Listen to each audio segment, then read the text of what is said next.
Okay, the next is riser height. How high above the ground has some effect on the performance.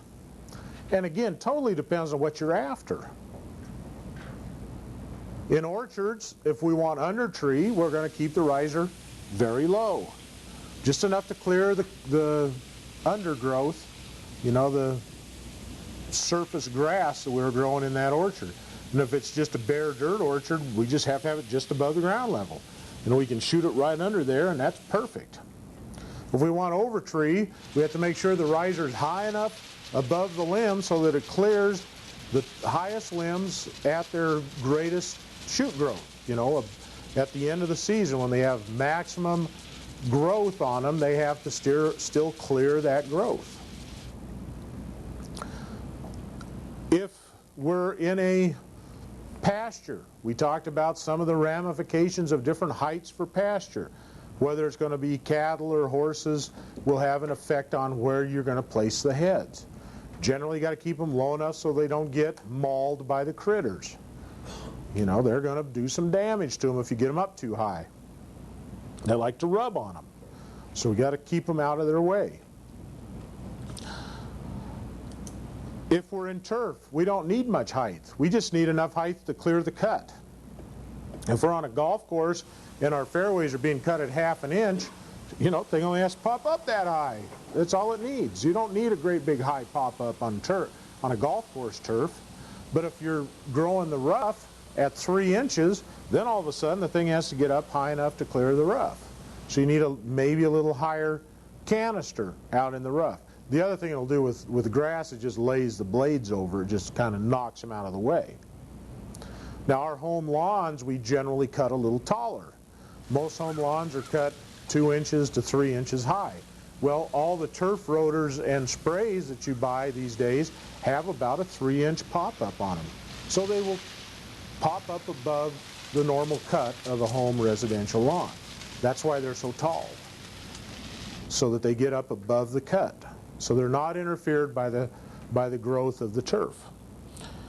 And so that would be, that's the riser height on a pop-up, is how high it pops.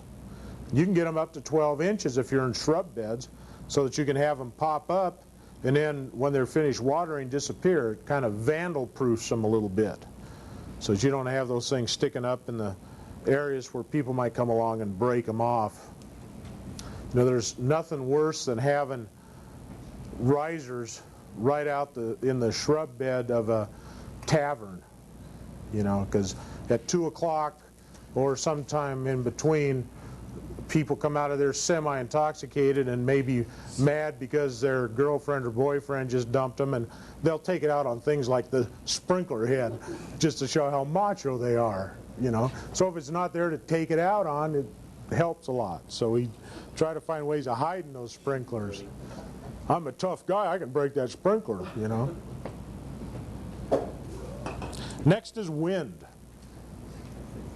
Wind has an effect of drifting the water outside the pattern that we're after.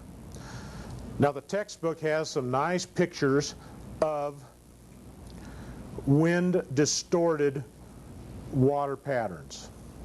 And it doesn't take a lot of wind to distort that pattern quite a bit. And there is a point where you may as well turn the sprinklers off, because you're not going to get enough on the field to help you. So you have to be smart when you're dealing with wind, but it has a very dynamic effect. And again, the higher that sprinkler is above the ground, the more effect it's going to have on it. The greater the trajectory you have on the sprinkler, the more effect wind is going to have on it. And we'll finish this page with crop interference. We have to be concerned about crop interference. We have in many crops, if we're in an orchard, a vineyard setting, we have stuff that's growing up in the field pretty high. You know, we can have in orchards sometimes as much as 20-foot tall trees. If we're out in cherries, we might end up with trees as big as 20 feet. We have to know where the canopy of limbs is under the trees. If we're going to try to go under tree, we have to be aware of that, try to drive the water underneath the limbs, and so there has to be some pruning up in an orchard so we don't have limbs right down to the ground. So we have to prune up a little bit just so we can get the water under them. Plus you need air drainage. You don't want to have it so dense that it starts to stagnate the air and create some other pathogens to grow in there, different funguses and molds and so on. Yeah. So yeah, you have to, just not irrigation that we always have to think about, even though we think irrigation is most important. There are a few other things that an orchardist would be concerned about, like being able to spray the trees and being able to have good air movement and so on. But crop interference, the minute you hit a limb, you've blocked that stream. You get into city parks, it's a huge problem. Residential lawns with the shrubberies and the trees and so on, crop interference all of a sudden becomes the flower bed. And it can become a huge problem. So there you have to adapt the riser height and the type of trajectory you have on the sprinkler. So they make shrub sprinklers that'll shoot at 35 degrees to shoot up over shrubs. They'll be at the house, and you never want to water the house, so you put the sprays at the house and shoot them toward the lawn and shoot them and arc them up over the shrubberies. And certain plants like that a lot. If you're growing rhododendrons, they love to be misted. That's something that they want to have happen to them every day. Other plants don't want to be watered at all, and you want to shoot the water under them, like roses. Roses, if you water them on their leaves and on their flowers, you damage the flowers, because if you water sitting on the flower and sun hits, it'll burn holes in it or distort the color of it.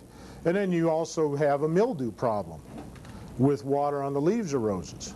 So you have different crops, different plants looking for different effects.